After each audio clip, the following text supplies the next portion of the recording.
សូមគ្រប់ប្រិយមិត្តទូទស្សនិកជនលោកអ្នកកំពុងតាមដានទស្សនាកម្មវិធីហងមានព័ត៌មានម៉ោងទី1នៅវេលានេះយើងខ្ញុំសូមអនុញ្ញាតជម្រាបជូនរឿងរ៉ាវសំខាន់បន្តទៅមុខទៀតនៅវេលាព្រឹកនេះថ្ងៃ9រោចខែពិសាខឆ្នាំបមេសប្បស័កពុទ្ធសករាជ2559ត្រូវនឹងថ្ងៃច័ន្ទដើមសប្តាហ៍ទី11ខែឧសភាគ្រិស្តសករាជ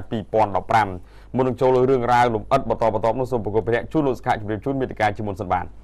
បាទអរគុណច្រើនលោកបុត្រាទូរទស្សនិកជនជាទីគោរពរាប់អានមេតិកាព័ត៌មានសំខាន់នៅព្រឹកនេះរួមមានបងប្អូនប្រជាពលរដ្ឋនាំគ្នាតវ៉ារឿងការទន្ទ្រានយកដី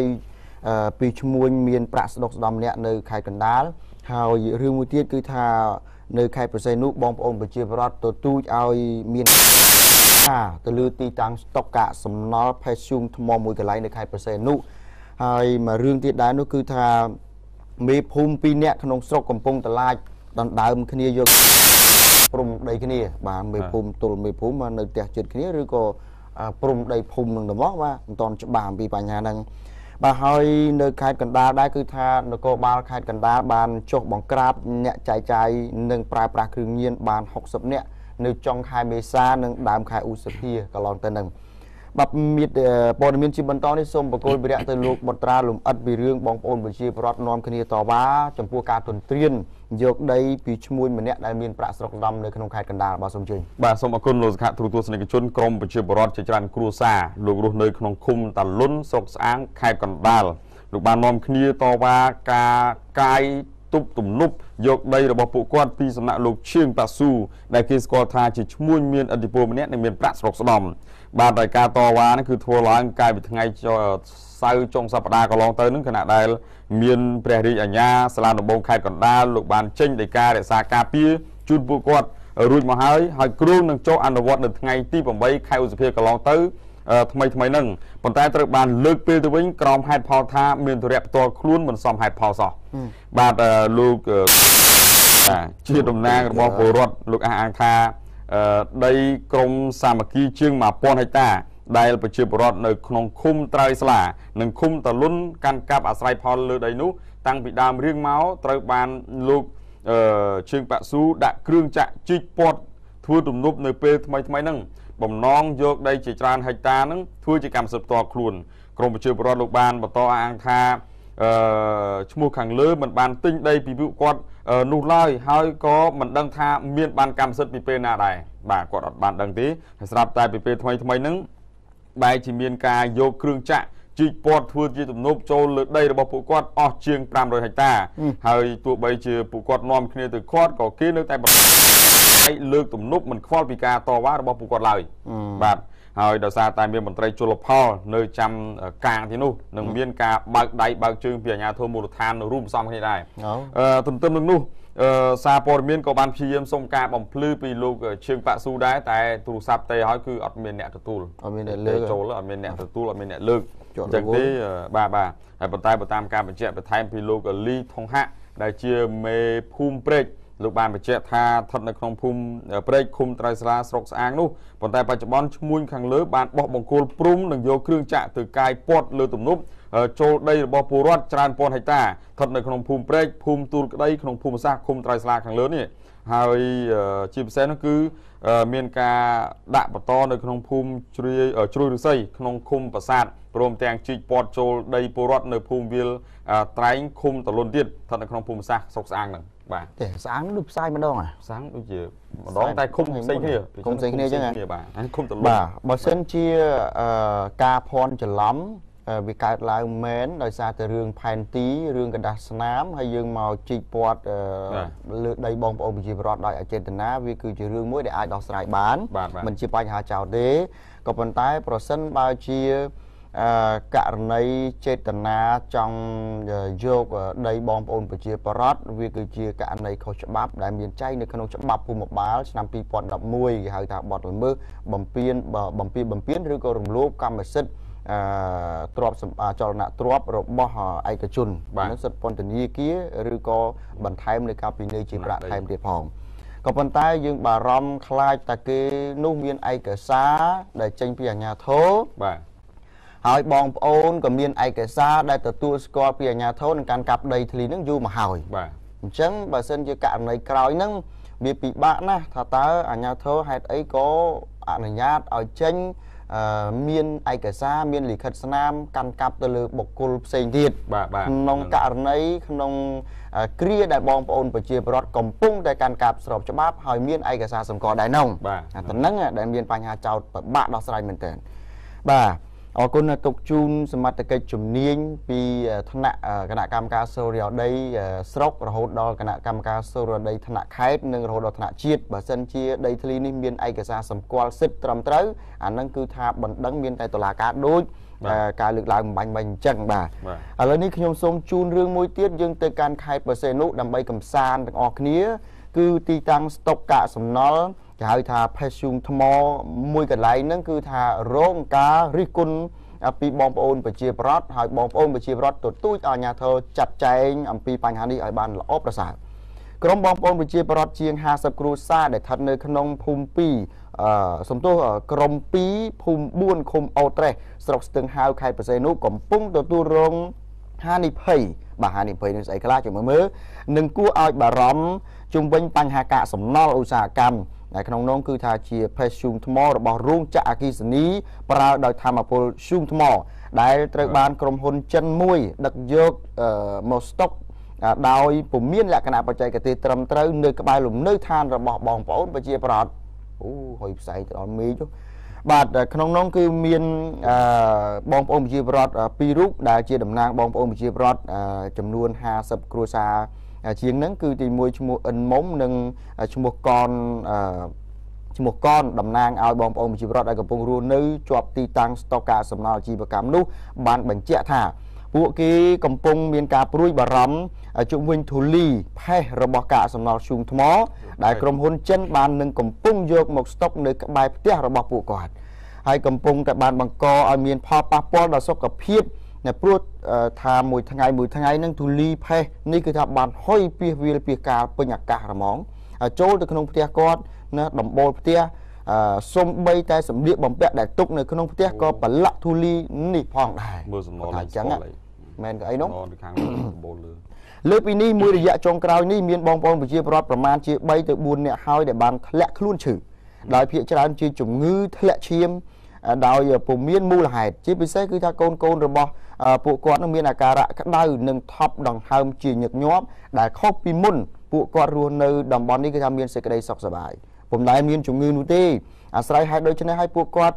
ជាជនរងគ្រោះនឹងស្នើឲ្យអាជ្ញាធរដែលពាក់ព័ន្ធជាពិសេសថ្នាក់លើហ្នឹងថ្នាក់ខេត្តហ្នឹងហើយដល់មកអភិបាលខេត្តអញ្ចឹងណាបាទជួយចាត់វិធានការដោះស្រាយជូនពួកគាត់ផងបើពុំដូច្នោះទេទៅថ្ងៃអនាគតពួកគាត់អាចរងគ្រោះខ្លាំងជាងនេះនឹងឈានទៅដល់ការបាត់បង់អាយុជីវិតជាមិនខានទេបាទហើយជុំវិញបញ្ហានេះ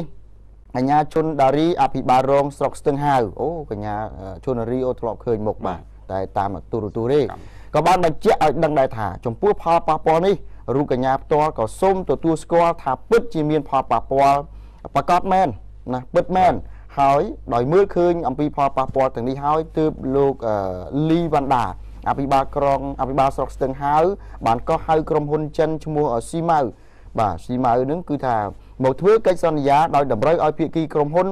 នៅពេលដែលដឹកផ្ទេររក្សាទុកនៅកាកសំណល់ទាំងនោះត្រូវវិចខ្ចប់ឲ្យបានត្រឹមត្រូវរក្សាឲ្យបាននៅផលប៉ះពាល់ទៅលើបងប្អូនប្រជាពលរដ្ឋដែលកំពុងតែរស់នៅក្បែរនោះដោយទុកឲ្យសន្និវត្តរយៈពេល3ខែដើម្បីរៀបចំតាមលក្ខណៈបច្ចេកទេសបាទអញ្ចឹង3ខែទៀតឲ្យបានត្រឹមត្រូវបើមិនត្រឹមត្រូវទេអាជ្ញាធរស្រុកគឺថានឹងចាត់ចែងបិទឬក៏មិនអនុញ្ញាតឲ្យស្តុកនៅតំណឹងទេ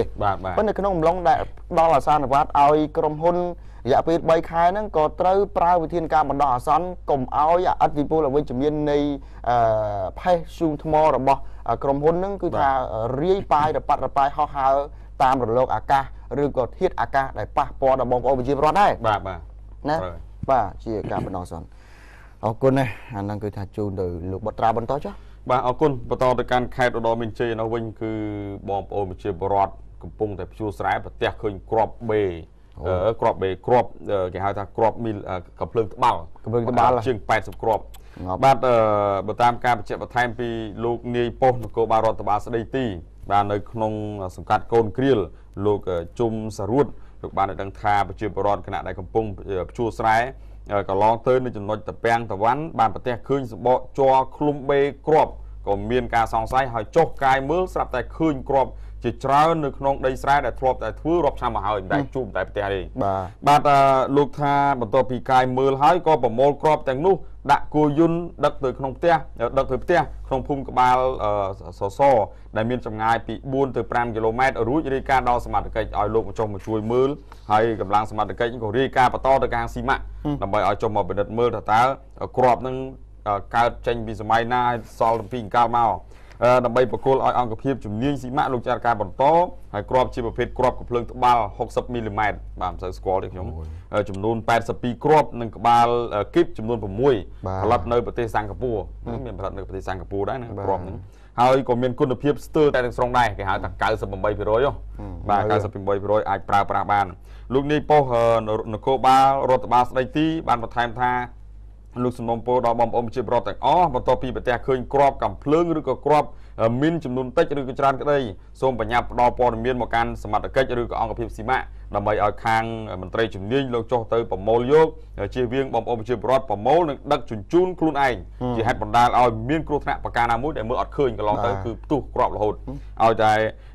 ឃើញដូចថ្ងៃមុនគឺនៅម្ដុំព្រះវិហារឲ្យក្មេងយកគ្រាប់របស់ចោលផ្ទុះយកហ្មងបាទហើយលោកបានបន្ថែមដែរថាជាទូទៅក្នុងខេត្តឧត្តរមានជ័យសបោគ្រាប់មិនទាន់ផ្ទុះយុទ្ធភ័ណ្ឌមិនទាន់ផ្ទុះជាពិសេសគឺប្រទេសឃើញគ្រាប់មីនឬក៏គ្រាប់កាភ្លើងមិនទាន់ផ្ទុះជាបន្តបន្ទាប់ហើយក៏មានគ្រឿងចាក់មួយចំនួនដូចជាគេហៅថាត្រាក់ទ័រក៏រងការខូចខាតដែរដោយសារតែមានការព្យួរនៅលើដីនោះហើយមិនបានមើលឲ្យគ្រប់សពច្បាស់លាស់ផ្ទុះយកហ្មងបាទអញ្ចឹងទេគឺមានតែការប្រុងប្រយ័ត្នទាំងអស់គ្នាបើសិនឃើញរាយការណ៍ដល់ខាងមន្ត្រីជំនាញលោកចុះទៅដើម្បីប្រមូលយកទាំងអស់ជាយើងយកទៅខ្លួនឯងបាទអរគុណ